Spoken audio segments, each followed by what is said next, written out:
नमस्कार दोस्तों, इस वीडियो में बात करेंगे कि आप म्यूचुअल फंड में इन्वेस्टमेंट कैसे शुरू कर सकते हैं।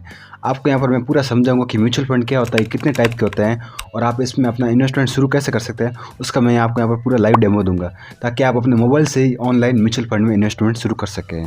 तो चलिए आज का वीडियो यहाँ पर शुरू करते हैं।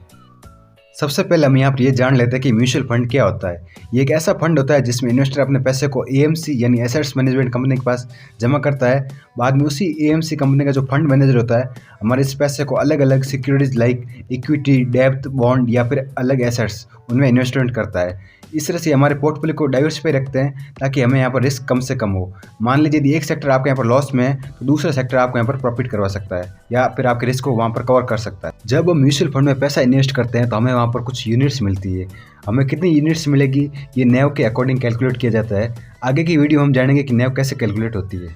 यहाँ पर डिस्कस कर लेते हैं कि म्यूचुअल फंड कितने टाइप के होते हैं। बेसिकली यहाँ पर म्यूचुअल फंड कई टाइप के होते हैं लेकिन मैं मेनली आपको यहाँ पर 4 टाइप के बताने जा रहा हूँ। पहले यहाँ पर हम बात कर लेते हैं इक्विटी फंड्स की, फिर दूसरा यहाँ पर डेब्ट फंड है, तीसरा यहाँ पर हाइब्रिड फंड और फोर्थ हमारे यहाँ पर है सॉल्यूशन ओरिएंटेड फंड्स।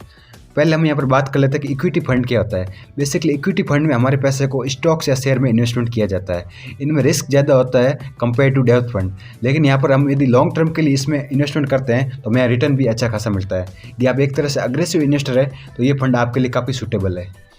और हम यहाँ पर सेकंड फंड की बात कर लेते हैं जिसका नाम है डेब्ट फंड। डेब्ट फंड में आपके पैसे को फिक्स्ड इनकम सिक्योरिटीज जैसे कि बॉन्ड्स या फिर गवर्नमेंट के जो ये बॉन्ड होते हैं उसमें आपके पैसे को यहाँ पर इन्वेस्टमेंट किया जाता है। यहाँ पर जो आपका रिस्क है कंपेयर टू इक्विटी फंड वो काफ़ी कम होता है और रिटर्न भी आपके यहाँ पर कुछ फिक्स होता है। तो हम यहाँ पर थर्ड फंड की बात कर लेते हैं जिसका नाम है हाइब्रिड फंड। हाइब्रिड फंड में बेसिकली जो डेब्ट फंड और इक्विटी फंड है दोनों को यहाँ पर मिला के इन्वेस्टमेंट किया जाता है ताकि आपका यहाँ पर रिस्क भी कम किया जा सके और रिटर्न भी आपको यहाँ पर अच्छे खासे मिल सके। इसलिए यहाँ पर हाइब्रिड फंड में और आपका यहाँ पर पोर्टफोलियो भी पूरा डाइवर्सिफाई हो जाता है। अब हम यहाँ पर चौथे फंड की बात कर लेते हैं जिसका नाम है सॉल्यूशन ओरिएंटेड फंड। बेसिकली यदि आप चाह रहे हैं कि आपका पैसा कुछ लॉक इन पीरियड के लिए लॉक हो जाए, लाइक आप चाह रहे हैं कि मैं रिटायरमेंट की प्लानिंग कर रहा हूँ तो मुझे 18 साल तक मैं अपने इस फंड में इन्वेस्टमेंट करता रहूँ और 18 साल के बाद मुझे पैसा मिल जाए, तो आप यहाँ पर सॉल्यूशन ओरिएंटेड फंड में जा सकते हैं। यहाँ पर आप रिटायरमेंट के साथ साथ एजुकेशन फंड, बच्चों के फंड या फिर और अलग कोई फंड में यहाँ पर इन्वेस्टमेंट कर सकते हैं। अब हम बाकी जानकारी एंजल वन के ऐप के अंदर जाकर वहाँ हम देखेंगे। बेसिकली हम यहाँ पर ये भी सीखेंगे साथ में कि हम यहाँ पर इन्वेस्टमेंट कैसे कर सकते हैं। तो अब हम यहाँ पर एंजल वन का ऐप ओपन कर लेते हैं। यदि आपने अभी तक एंजल वन में अकाउंट नहीं खोल रखा है तो आप यहाँ पर ओपन कर लीजिए। एंजल वन ऐप ओपन करने के बाद आपको यहाँ पर एक म्यूचुअल फंड का ऑप्शन देकर देगा, आपको इसको यहाँ पर ओपन कर लेना है। इसको ओपन करने के बाद देखिए आपके सामने यहाँ पर म्यूचुअल फंड का पूरा सेक्शन खुल चुका है। आपको यहाँ पर एक ऑप्शन दिखाई दे रहा है डायरेक्ट फंड का, ठीक है। यहाँ पर नीचे लिखा हुआ 0 कमीशन और 0 फीस। बेसिकली डायरेक्ट फंड वो होता है जहाँ पर हम यहाँ पर डायरेक्ट किसी म्यूचुअल फंड में इन्वेस्टमेंट करते हैं, ठीक है। हमारे यहाँ पर बीच में कोई भी एजेंट या फिर डिस्ट्रीब्यूटर नहीं होता है। डायरेक्ट फंड का बेसिकली हमें यही फायदा है कि जो हमारे एक्सपेंस रेशियो होता है वो यहाँ पर जनरली कम हो जाता है। हमें यहाँ पर कोई भी एजेंट को बीच में फीस नहीं देनी पड़ती है। अब हम यहाँ पर बात कर लेते हैं कि दूसरा यहाँ पर कौन सा फंड होता है, वो यहाँ पर रेगुलर फंड होता है, ठीक है। रेगुलर फंड में बेसिकली हम यहाँ पर डिस्ट्रीब्यूटर या कोई एजेंट होता है उसके अकॉर्डिंग हम किसी भी म्यूचुअल फंड में इन्वेस्टमेंट करते हैं। बाद में हमें यहाँ पर उसको कमीशन भी देना पड़ता है और वहाँ पर हमारा जो एक्सपेंस रेशियो होता है वो यहाँ पर थोड़ा सा बढ़ जाता है। बेसिकली जो डायरेक्ट फंड होता है उसके मुकाबले यहाँ पर आपका एक्सपेंस रेशियो ज़्यादा होता है। यदि आपको थोड़ी सी भी नॉलेज है तो आप यहाँ पर डायरेक्ट फंड होता है उसी में इन्वेस्टमेंट शुरू कीजिए, ये आपके लिए सही रहेगा। वो हमें यहाँ पर एक नीचे सेक्शन शो रहा होगा जिसमें यहाँ पर करंट वैल्यू और टोटल रिटर्न लिखा हुआ है, ठीक है। ये आपको सेक्शन तभी शो होगा जब आपने यहाँ पर म्यूचुअल फंड में इन्वेस्टमेंट कर रखा है। मैंने यहाँ पर इन्वेस्टमेंट कर रखा है तो अभी मेरे करंट वैल्यू 14,392 दिखा रहा है और रिटर्न दिखा रहा है 4,292 का, ठीक है। यहाँ पर आप इसके ऊपर क्लिक करेंगे तो आपको यहाँ पर पूरा पोर्टफोलियो शो हो जाएगा जिसमें लिखा हुआ कि यहाँ पर आपने किस किस फंड में इन्वेस्टमेंट कर रखा है। यहाँ पर बेसिकली एक मेरे HDFC और यहाँ पर एक SBI कॉन्ट्रा फंड में इन्वेस्टमेंट कर रखा है, ठीक है।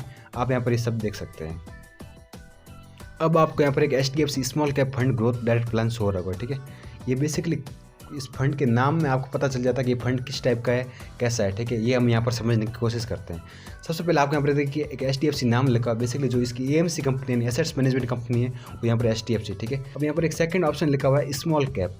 यहाँ पर स्मॉल कैप क्या होता है वो हम यहाँ पर जान लेते हैं। बेसिकली जो यहाँ पर कंपनियाँ होती है वो अलग अलग कैपिटलाइजेशन के हिसाब से यहाँ पर डिवाइड होती है, ठीक है। मार्केट कैपिटलाइजेशन के हिसाब से डिवाइड होती है। बेसिकली शेयर मार्केट में जो कंपनी होती है वो अपने मार्केट कैप के हिसाब से डाइवर्सिफाई होती है।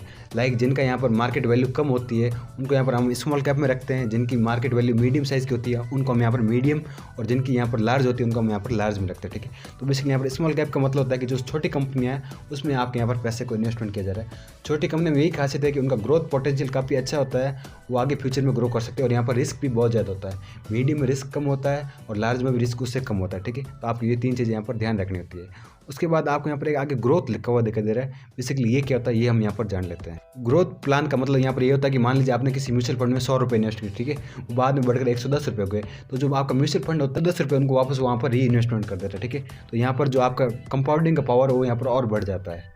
और जो सेकंड यहाँ पर एक होता है डिविडेंड प्लान, उसमें बेसिकली जो आपके पैसे होते हैं वहाँ पर आपका एक प्रॉफिट को रेगुलर इंटरवल पर आपको डिस्ट्रीब्यूट किया। प्लान और ग्रोथ प्लान अलग अलग होते हैं, तो यदि आप यहाँ पर लॉन्ग टर्म के लिए सोच रहे हैं तो आपको यहाँ पर जो ग्रोथ प्लान है उसी में जाना चाहिए। ये सब पढ़ने के बाद नीचे आपको यहाँ पर एक डायरेक्ट प्लान दिखाई दे रहा है जो मैंने आपको ऊपर अभी समझा लिया है, और नीचे आपको यहाँ पर एक दिखाई दे रहा है मिनिमम SIP अमाउंट कितना होता है। ठीक है, मिनिमम SIP अमाउंट का मतलब होता है कि आप हर महीने यहाँ पर इनको कितना पे करेंगे।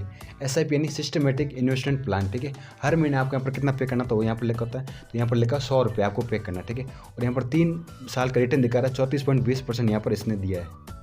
और साथ में नीचे यहाँ पर ये भी लिखा हुआ है कि यहाँ पर अभी तक इस फंड में कितने लोगों ने इन्वेस्टमेंट कर रखा है। ठीक है, तो 3,56,337 लोगों ने यहाँ पर इन्वेस्टमेंट इसमें कर रखा है। और स्क्रॉल करते आपको यहाँ पर SBI कॉन्ट्रा फंड भी दिखाई दे रहा है। ठीक है, बेसिकली यहाँ पर ये उन सब फंड के नाम होते हैं और साइड में उनके मार्केट कैपिटलाइजेशन के हिसाब से उनको रखा जाता है। ठीक है, ये आप यहाँ पर देख सकते हैं। अब हम यहाँ पर थोड़ा सा और नीचे की तरफ स्क्रॉल करते हैं तो हमें यहाँ पर एक ऑप्शन दिखाई देता है जहाँ पर कई अलग अलग फंड है। ठीक है, एक है SIP विद 100 रुपये, SIP विद 500, हाई रिटर्न और टैक्स सेविंग। ठीक है, SIP विथ 100 का मतलब होता है कि आप यहाँ पर मंथ 100 रुपये की SIP से इस फंड में इन्वेस्टमेंट कर सकते हैं। आपको यहाँ पर कई सारे फंड दिखाई दे रहे होंगे। ठीक है, आपको यहाँ पर टाइप भी पता रखा कि ये इस इक्विटी फंड है और यहाँ पर कौन सा मिड कैप है। ठीक है, इक्विटी मतलब शेयर मार्केट, ये आपको यहाँ पर पता होना चाहिए, ये यहाँ पर आपको सब शो होगा। ठीक है, आपको यहाँ पर नीचे की तरफ एक इंडेक्स फंड दिखाई दे रहा होगा। इंडेक्स फंड का बेसिकली यहाँ पर मतलब होता है कि जो निफ्टी 50 या फिर जो इंडेक्स होता है शेयर मार्केट के, उनमें यहाँ पर आपका पैसा इन्वेस्टमेंट किया जाता है। तो बेसिकली निफ्टी 50 होता है, उसको हम यहाँ पर इंडेक्स कहते हैं, उसमें आपके यहाँ पर पैसे लगाएंगे। ठीक है, उसको यहाँ पर रिटर्न भी दिखाई दे रहा है कि यहाँ पर आपको कितना रिटर्न मिल सकता है, 15.88% का। अब हम यहाँ पर एक देख लेते हैं, सेकंड ऑप्शन है SIP विथ 500 रुपये। ठीक है, बेसिकली इसमें यहाँ पर आपका जो पैसा है वो पर मंथ आपको यहाँ पर 500 रुपये पे करना होता है एक SIP के थ्रू। ठीक है, फर्स्ट वाले में यहाँ 100 रुपये पे करना होता है, यहाँ पर सेकंड वाले 500 रुपये, ये आप यहाँ पर देख सकते हैं। यहाँ पर थर्ड ऑप्शन है हाई रिटर्न का, वो फंड जिसमें आपको यहाँ पर रिटर्न अच्छा खासा मिल सकता है और रिस्क भी अच्छा खासा। ठीक है, ये चीज़ आपको यहाँ पर ध्यान रखनी है। ये देख लीजिए, ये सारे फंड है जिसमें आपको यहाँ पर हाई रिटर्न मिल सकता है। अब हम यहाँ पर लास्ट ऑप्शन की बात कर लेते हैं जो यहाँ पर टैक्स सेविंग है। ठीक है, टैक्स सेविंग ये होता है कि मान लीजिए आप इन्वेस्टमेंट भी करना चाहते हैं और आप चाहते हैं कि मुझे यहाँ पर टैक्स भी बच जाए, तो आप यहाँ पर इन फंड में इन्वेस्टमेंट कर सकते हैं। ये बेसिकली यहाँ पर ELLS टाइप के होते हैं। इनका पूरा नाम यहाँ पर होता है इक्विटी लिंक्ड सेविंग स्कीम। ठीक है, ये एक टाइप के म्यूचुअल फंड होता है जो इन्वेस्टमेंट और टैक्स सेविंग दोनों को एक साथ प्रोवाइड करता है। इसमें आपको यहाँ पर इक्विटी मार्केट में आपके पैसे को इन्वेस्टमेंट करते हैं। बेसिकली यहाँ पर जो आपका पैसा होता है वो 3 ईयर्स या उससे ज़्यादा के लिए एक लॉक इन पीरियड में रखा जाता है, उसके बाद ही आपको यहाँ पर वो पैसा मिलता है। ठीक है, आपको यहाँ पर इनकम टैक्स का जो 80C होता है सेक्शन, उसके अकॉर्डिंग आपको यहाँ पर टैक्स डिडक्शन मिलता है।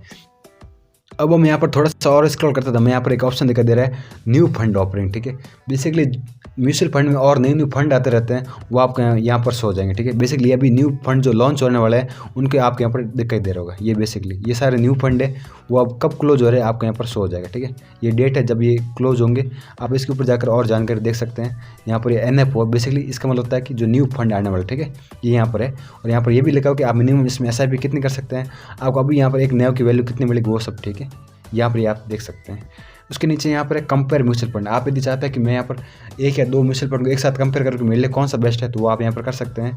उसके नीचे है SIP रिटर्न कैलकुलेटर। हम यहाँ पर इसके ऊपर जाएंगे और यहाँ पर हम देखेंगे कि अगर हम यहाँ पर हर मंथ 1000 रुपये 500 रुपये भी इन्वेस्टमेंट करते हैं तो हमें यहाँ पर कितना रिटर्न मिलेगा। ठीक है, बेसिकली आप यहाँ पर ईयर वाइज देख सकते हैं। पहले हम यहाँ पर मान लेते हैं कि हम यहाँ पर हर साल 1000 रुपये का इन्वेस्टमेंट करेंगे। ठीक है, 1000 किया, और हम यहाँ पर एक रिटर्न मान लेते हैं कि हमें हर ईयर यहाँ पे 15% का रिटर्न मिलेगा। ठीक है, यहाँ पर आप रिटर्न सेट कर लीजिए, ये हो गया आपका। अब आपको यहाँ पर देखिए, यहाँ पर पूरा ये दिखा रहा है कि 20 साल तक के लिए यदि आप यहाँ पर इन्वेस्टमेंट करते हैं, आप यहाँ पर कितने इन्वेस्ट करेंगे, 2,40,000। ठीक है, आपको यहाँ पर रिटर्न कितना मिलेगा, 15,15,954 रुपये का। ठीक है, अगर आप यदि 15% का यहाँ पर रिटर्न एक्सेप्ट कर रहे हैं तो 20 साल बाद आपके यहाँ पर 15 लाख रुपये बन जाएंगे। ये देख सकते हैं, आपको यहाँ पर साथ में ईयर वाइज भी दिखाया गया। ठीक है, ये देख लीजिए यहाँ पर ईयर वाइज में क्या है कि फर्स्ट यहाँ पर यदि आप 1 साल के लिए इन्वेस्ट करते हैं 1000 रुपये यानी तो पूरे साल के 12,000, तो आप यहाँ पर 13,000 रुपये मिलेंगे। ठीक है, उसके बाद यहाँ पर 3 साल के लिए करते हैं तो आपको यहाँ पर 45,000, 5 साल के लिए 89,000, ये ऐसे आप बढ़ता रहता है कि जितने आप यहाँ पर लॉन्ग टर्म के लिए इन्वेस्टमेंट करेंगे आपको यहाँ पर उतना ही रिटर्न ज़्यादा मिलेगा। ठीक है, यहाँ पर देख सकते हैं कि यहाँ पर अमाउंट इन्वेस्ट इतना है और रिटर्न यहाँ पर बहुत ज़्यादा है। ठीक है, आप यहाँ पर इसको लॉन्ग पीरियड में रखिए। हम यहाँ पर एक किसी म्यूचुअल फंड को ओपन करेंगे और देखेंगे, वहाँ पर उसका एनालिसिस करेंगे पूरा। ठीक है, कि आप जब अभी म्यूचुअल फंड सेलेक्ट करते हैं तो आपको यहाँ पर किस किस चीज़ का ध्यान रखना चाहिए। मान लीजिए मैं यहाँ पर एक क्वांट स्मॉल कैप का है, इसके ऊपर यहाँ पर क्लिक कर लेता हूँ। जैसे मैं यहाँ पर इसके ऊपर क्लिक करता हूँ तो देखिए मेरे सामने इसका पूरा ग्राफ खुल चुका है।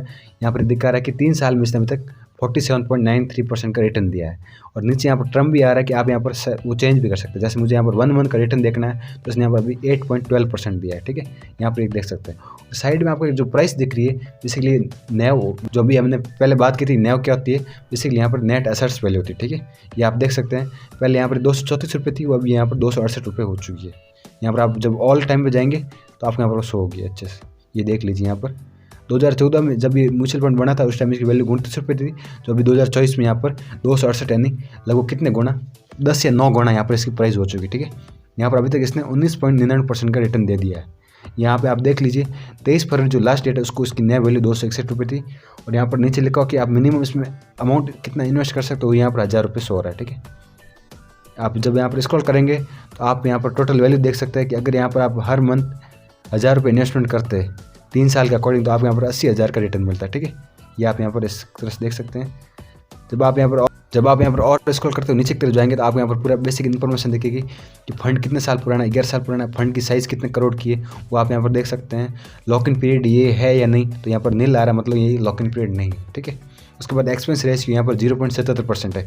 बेसिकली जो आप यहाँ पर फंड में इन्वेस्टमेंट करते हैं तो उसके ऊपर आपको यहाँ पर कितना रुपये देना होता है वो यहाँ पर दिया हुआ। ठीक है, यहाँ पर 0.77% मतलब कि आप यदि 100 रुपये यहाँ पर देते हैं तो आपको यहाँ पर 0.77 पैसे इनको यहाँ पर देने होंगे चार्जेस के रूप में। ठीक है, और यहाँ पर एक एग्जिट लोड का ऑप्शन है। इसका मतलब होता है कि यदि आप अपने म्यूचुअल फंड को 1 साल से पहले विड्रॉल कर लेते हैं तो आपको यहाँ पर 1% का इनको देना होगा एग्जिट लोड। अगर उसके बाद आप स्विच या कुछ भी करते हैं तो आपको यहाँ पर कुछ भी नहीं देना, नील लिखा हुआ। ठीक है, यहाँ पर एक टैक्स इम्प्लीकेशन का ऑप्शन आ रहा है। इसमें यहाँ पर है कि अगर आप विड्रॉल विद इन 1 ईयर करते हैं तो आप पर एग्जिट लोड आपको देना होगा, साथ में आपको यहाँ पर 15% टैक्स भी देना होगा जो आपके यहाँ पर गेन हुआ। ठीक है, और यहाँ पर यदि आप 1 साल बाद करते हैं तो आपको यहाँ पर 10% टैक्स अपने गेन पर देना होगा। अब हम यहाँ पर नीचे और स्क्रॉल करते हुए जाते हैं तो यहाँ पर दिखा रहा है कि इसके साथ और कौन से फंड आप कंपेयर कर सकते हैं।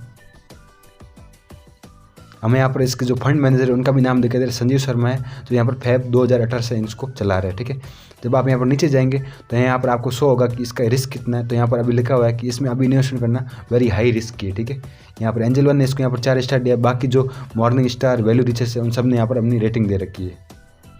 हम यहाँ पर थोड़ा और स्क्रॉल करते हैं, हमें यहाँ पर फंड की जो होल्डिंग है वो यहाँ पर सॉरी। ठीक है, होल्डिंग बाय सेक्टर और टॉप होल्डिंग, बेसिकली इस फंड ने कहाँ अपनी होल्डिंग कर रखी है वो दिख रही है। पेट्रोलियम प्रोडक्ट है, कंस्ट्रक्शन कंपनी है, फार्मास्यूटिकल, बायोटेक्नोलॉजी, बैंक्स है, और नॉन ये फर्नेस मेटल्स है, पावर, इन सब में यहाँ पर इन्वेस्टमेंट कर रखा है। ठीक है, आप यहाँ पर टॉप होल्डिंग पे जाकर स्टॉक्स भी देख सकते हैं इसने यहाँ पर किस किस में कितने % हिस्सेदारी ले रखी है। इसने रिलायंस में यहाँ पर 9.87% यहाँ पर इसने इन्वेस्टमेंट कर रखा है। बेसिकली जो आपके 100 रुपये हैं उसमें 9 रुपये यहाँ पर रिलायंस में इन्वेस्टमेंट कर रखा है। जियो फाइनेंशियल में भी 3 रुपये कर रखे हैं, अडानी पावर में भी यहाँ पर 3 रुपये ऐसे कर रखे हैं। ठीक है, आप यहाँ पर ये देख सकते हैं पूरा, यहाँ पर आपको शो हो जाएगा, आप इसको यहाँ पर पूरा पढ़ सकते हैं अच्छे से। ठीक है, अब मान लीजिए आपके यहाँ पर किसी फंड में इन्वेस्टमेंट शुरू करनी है, वो हम कैसे करेंगे वो देख लेते हैं। मैं यहाँ पर एक SIP 100 का है, मैं इसमें आपको यहाँ पर एक इन्वेस्टमेंट करके दिखाऊंगा। ठीक है, यहाँ पर आपको किसी एक फंड को खोल लेना है। मुझे यहाँ पर जैसे मान लीजिए निप्पन का फंड है, ये सही लग रहा है। ठीक है, आप यहाँ पर अपनी रिसर्च कर लीजिएगा। मैं यहाँ पर आपको निप्पन का जो फंड है उसमें कैसे इन्वेस्टमेंट करेंगे वो दिखा रहा हूँ ना। इसके ऊपर आपको क्लिक कर लेना है। उसके बाद आपके सामने देखिए यहाँ पर निप्पन का फंड खुल चुका है। यहाँ पर 38,000 लोगों ने इन्वेस्टमेंट कर रखा है। ठीक है, यहाँ पर 2 ऑप्शन आते हैं, एक तो SIP और एक वन टाइम।